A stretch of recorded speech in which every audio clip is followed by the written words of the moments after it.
Cette expo, elle démarre par une rencontre avec Caroline, qui est la propriétaire de chez Mamie.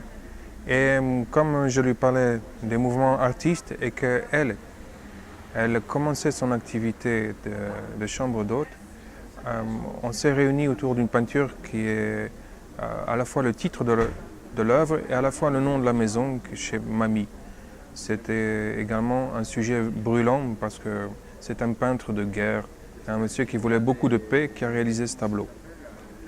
Donc c'est mon projet en musique de rallier des musiciens autour de la paix, et dans une maison d'hôte, tout ce qu'on attend finalement, c'est de passer une bonne nuit et de voir des jolies choses. Cette maison est particulière. C'est la maison d'un peintre très célèbre à Liège, Léonard de France. Il est né ici. Et c'est un monsieur dans l'histoire qui a rassemblé des œuvres pour les envoyer à Paris. Il a eu des amis à Paris qui envoyaient des œuvres à Liège. C'est un petit peu le début des marchés d'art libres. C'est-à-dire que plus tôt dans l'histoire, il fallait être autorisé pour vendre une œuvre. À son époque, Léonard de France, la peinture est devenue un marché libre entre la France, l'Allemagne, la Belgique, la Hollande, l'Espagne, l'Italie, beaucoup de pays ici. Cette maison, elle témoigne cette ouverture de marché. Et aujourd'hui, 2 siècles plus tard, 2 siècles et demi plus tard, on recommence un moment de cette histoire. On offre des chambres, on propose des peintures. Les peintures exposées, ce sont des sujets de paysages qui parlent d'une époque, le 19e, le 20e siècle, c'est-à-dire qu'on rassemble des peintures à la fin d'une ère de la peinture.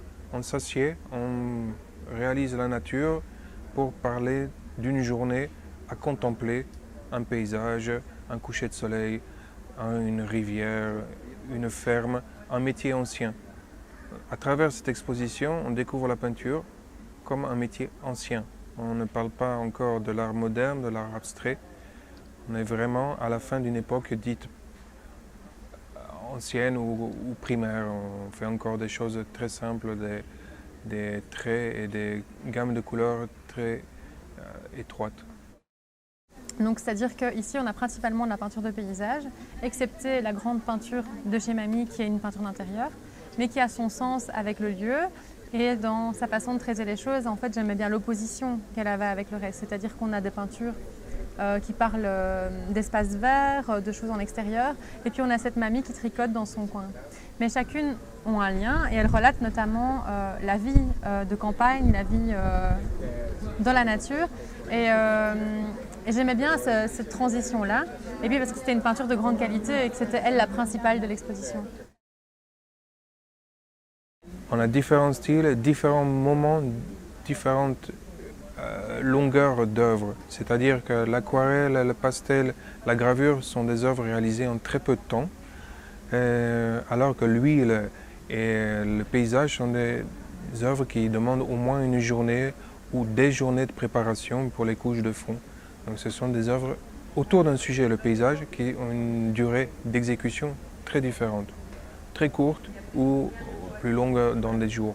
Maintenant, il y en a une autre qui est une peinture d'intérieur, c'est la nature morte qui est en bas, où c'est un vase avec un pot de fleurs. Et là, Julien tenait particulièrement à cette peinture, et moi aussi, j'y ai vu beaucoup d'intérêt dans la spontanéité du travail qui a été fait. Je pense que c'est une peinture à l'aquarelle, et je la trouvais très intéressante justement parce que c'était une peinture qui relate quelque chose de l'intérieur d'une maison, mais qui a une lumière qu'on voit venir de l'extérieur. Et donc j'aimais bien cette transition entre cette peinture d'extérieur qui exprime vraiment la nature même, les fermiers, les fermes, plein de choses comme ça. C'est vrai qu'on remarque beaucoup le travail de lumière qui a été fait. Et donc ici on a juste l'extérieur qui intervient un peu comme si tu es enfermé chez toi et puis tu as cette lumière qui vient et qui te rappelle qu'à l'extérieur et l'ouverture, la liberté de l'extérieur qui est là. L'œuvre la plus ancienne est faite à la fin du 19e siècle, en 1880, et la dernière est faite presque un siècle plus tard, en 1960-1970, par un peintre nomade qui, un siècle plus tard, il continuait à travailler comme les anciens. Il prenait son sac, prenait sa valise, allait travailler devant une maison, devant une nature, le temps d'une journée.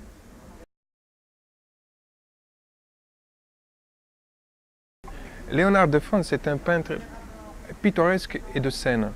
Il a réalisé des scènes d'auberge et des scènes de joie et de fête qui évoquent beaucoup le XVIIIe siècle. Donc on est dans un quartier historique qui est vraiment l'inspiration du peintre qui a vécu ici, qui est né ici.